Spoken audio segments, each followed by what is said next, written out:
السلام علیکم۔ شب برات پہ مولانا طارق جمیل صاحب کا ایک بہت زبردست بیان، آئیے دیکھتے ہیں۔ 15 شعبان کی رات میں ہمارے ملکوں میں جو ہمارے عجمی ملک ہیں، اس میں وہ کچھ ہو رہا ہے جو نہ میرے نبی نے کیا، نہ صحابہ نے کیا، نہ تابعین نے کیا۔ عجیب و غریب عبادات گھڑ لی ہیں، عجیب و غریب اس کے اعمال بنا لیے ہیں اپنی طرف سے، اور مسجدیں بھری ہوتی ہیں اور روشنیاں لگی ہوتی ہیں اور آتش بازی ہو رہی ہوتی ہے۔ میرے نبی نے اس رات کی فضیلت بتائی، عمل کوئی نہیں بتایا۔ جیسے یہاں کوئی صلاۃ تسبیح کی جماعت کرا رہے ہوتے ہیں، کوئی اجتماعی تہجد پڑھ رہے ہوتے ہیں، کوئی دیگیں چڑھا رہے ہوتے ہیں، کوئی آتش بازی کر رہے ہوتے ہیں، تو وہ اس میں اتنا غلو ہو گیا ہے کہ یہ بھی ٹھیک نہیں۔ اور کچھ علماء نے اس کے رد میں اس کا اتنا انکار کیا ہے کہ اس رات کی کوئی فضیلت ہے ہی نہیں، یہ بھی ٹھیک نہیں۔ اس بیچ کا راستہ، اس رات کی فضیلت میں جتنی احادیث ہیں وہ ضعیف ہیں، لیکن اتنی کثرت سے ہیں کہ ان سب کا مل کر جمع ہو کر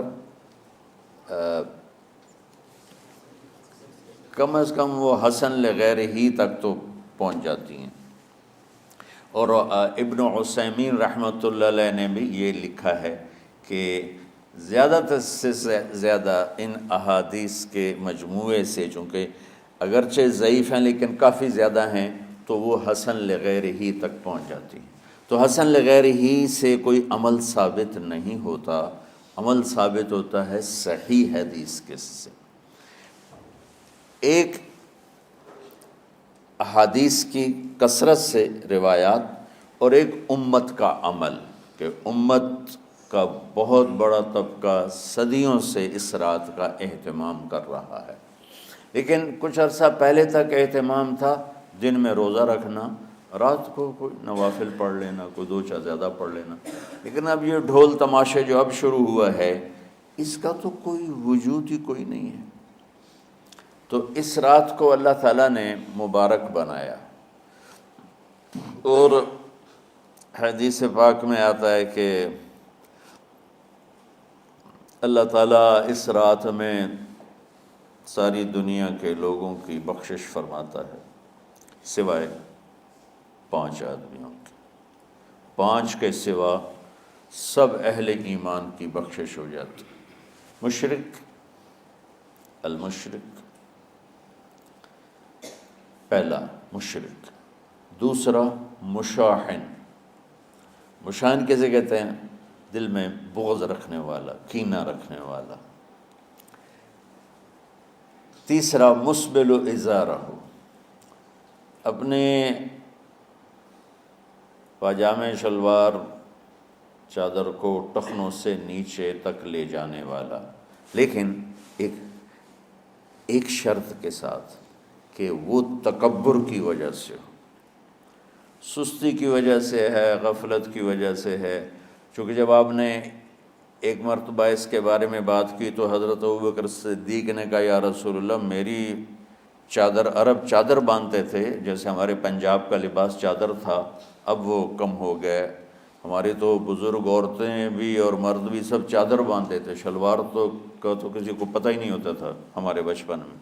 یہ تو پھر آہستہ آہستہ جب تعلیم آئی تو شلوار دیہاتوں میں بھی اور شہروں میں عام ہو گئی۔ تو اگر وہ اس لیے لٹکا رہا ہے کہ طبیعت میں تکبر ہے، پھر اس وعید کا وہ حقدار ہے۔ اگر ویسے اس کی نیچے جا رہی ہے تو میرا مالک ایسا، وہ تو ہے ہی رحیم و کریم، ہے ہی رحیم و کریم، ہے ہی رحیم و کریم، صرف شلوار نیچے لٹکانے سے وہ اتنی شدید سزا دے۔ اگر اس کے پیچھے تکبر ہے، پھر ہے یہ، تکبر نہیں ہے تو انشاءاللہ وہ اس سے محفوظ ہوگا۔ تو اپنی چادر کو لٹکانے والا، لیکن بشرط تکبر۔ کتنے ہو گئے؟ عاق لوالدیہ، ماں باپ کا نافرمان، نافرمان ایسا کہ دکھ دینے والا۔ چھوٹی موٹی اونچ نیچ تو ہر بچے سے ہو جاتی ہے، نہیں، جن نے والدین کو ٹکڑے ٹکڑے کر دیا ہو اور ان کو دکھ دے دے دے دے کے ان کا سینہ چیر دیا ہو، چونکہ عاق کہتے ہیں پرزے پرزے کرنا کسی چیز کو، تو اپنے دکھ دے کر اپنی بدتمیزی کے ساتھ اس نے ماں باپ کا دل زخمی کر دیا ہو، ایک یہ نہیں معاف ہوتا۔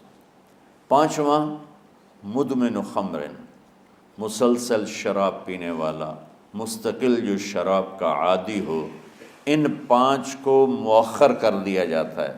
معافی نہیں ہونے کا مطلب یہ نہیں کہ اللہ تعالیٰ کبھی معاف نہیں کرے گا، معافی نہ ہونے کا مطلب یہ ہے کہ یہ پانچ ایسے گناہ ہیں کہ اس کی وجہ سے بخشش رک جاتی ہے۔ اگر وہ شرک سے نکل آئے، وہ کینہ سے نکل آئے، وہ تکبر سے نکل آئے، وہ والدین کی نافرمانی سے نکل آئے، شراب چھوڑ دے، تو ان کی بھی بخشش ہو جاتی۔ جب کوئی توبہ کرے گا فوراً بخشش ہو جائے گی۔ نہ 15 شعبان کی ضرورت ہے، نہ لیلۃ القدر کی ضرورت ہے، نہ بیت اللہ جانے کے ساتھ توبہ کی شرط ہے۔ جہاں بھی وہ بیٹھ کے توبہ کرے گا، جس لمحے میں کرے گا، اسی وقت اس کی توبہ قبول ہوگی اور اللہ اس کے پچھلے سارے گناہوں کو معاف فرما دے گا۔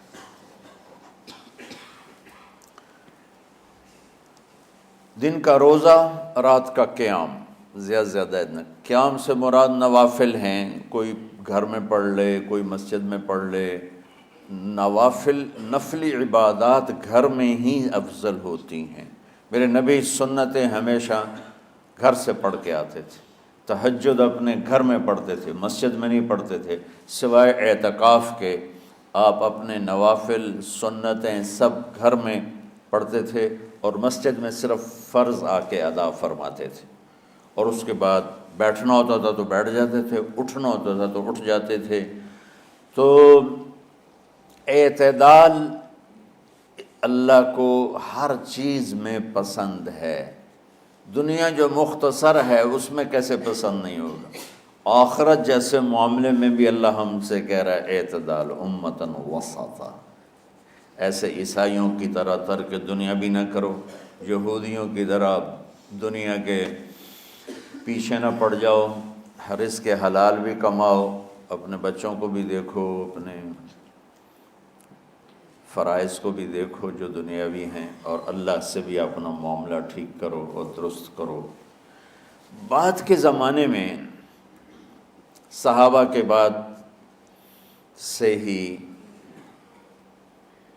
ایک انتہا پسندی امت میں آئی، ساری ساری رات جاگنا۔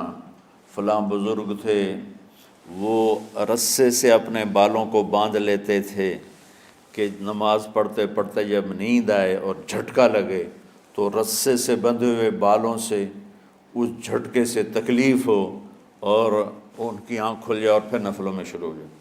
ایک فلاں بزرگ تھے، وہ اپنے آنکھوں میں نمک کا سرمہ لگاتے تھے تاکہ آنکھیں جل جائیں، اس میں وہ جلن پیدا ہو جائے اور نیند اڑ جائے۔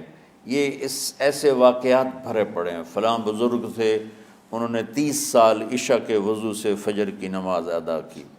یہ اپنی جگہ پہ بزرگی ہے، لیکن یہ بھائیو یہ دین ہم پیش نہیں کر سکتے۔ فلاں بزرگ تھے، وہ 30 سال سے ستو کھا رہے تھے کہ روٹی کھانے اور ستو کھانے میں 70 دفعہ سبحان اللہ کا فرق پڑ جاتا ہے، تو روٹی کھائیں تو 70 دفعہ سبحان اللہ کم کہہ سکتے ہیں، اور ستو کھائیں تو 70 دفعہ سبحان اللہ زیادہ کہہ سکتے ہیں۔ تو لہٰذا ان کا مجھے تو 30 سال ہو گئے، میں تو ستو کھا رہا ہوں، میں تو روٹی نہیں کھا رہا۔ یہ دین نہیں ہے، یعنی یہ وہ دین نہیں جو ہم انسانیت کو پیش کر سکتے۔ یہ تو لوگوں کو دوڑانے والی بات، یہ راہبانیت کی شکل ہے۔ یہ وہ دین نہیں جو ہم لوگوں کو پیش کریں گے تو وہ کہیں گے واہ واہ واہ واہ کیا دین ہے بھائی، قبول کرو۔ یہ ایک قسم کا غلو آیا۔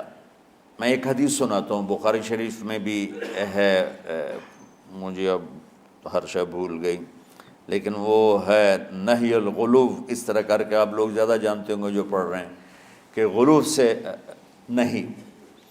حدیث آپ کو سب کو یاد ہوگی کہ 3 صحابہ آئے اللہ کے نبی کے گھر اور پوچھا کہ اللہ کے نبی رات کیسے گزارتے ہیں؟ تو گھر والوں نے کہا سوتے بھی ہیں، جاگتے بھی ہیں، کھاتے بھی ہیں۔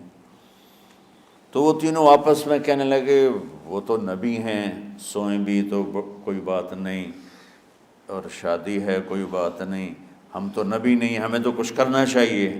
ایک نے کہا کہ میں ساری زندگی روزہ نہیں چھوڑوں گا، ایک نے کہا کہ میں ساری زندگی سوؤں گا نہیں، ایک نے کہا میں ساری زندگی شادی نہیں کروں گا۔ تو دیکھنے میں تو واہ واہ کیا بڑی بزرگی ہے بھائی، بڑے بزرگ ہیں۔ ہمارے نبی کو پتہ چلا، آپ نے تینوں کو بلا لیا، کہ تم مجھ سے زیادہ اللہ سے ڈرنے والے ہو، میں تم سے انا اتقاکم یا اخشاکم، الفاظ آپ لوگ کو زیادہ یاد ہوں گے لیکن مفہوم میں صحیح پیش کر رہا ہوں۔ آپ نے کہا میں تم سے زیادہ اللہ کو جانتا ہوں، تم سے زیادہ اللہ سے ڈرتا ہوں، میں سوتا بھی ہوں، میں کھاتا بھی ہوں، میں روزے بھی رکھتا ہوں، میں چھوڑ بھی دیتا ہوں، میری بیویاں بھی ہیں، میں اپنی بیویوں کے پاس بھی جاتا ہوں۔ تم دین میں غلو سے بچو، پہلے امتوں کو ہلاک کر دیا دین میں غلو۔ دنیا میں غلو یعنی انتہا پسندی، ایکسٹریمسٹ ہونا، دنیا ہو یا دین ہو، دونوں میں اعتدال بچو، اللہ تعالیٰ کو پسند ہے۔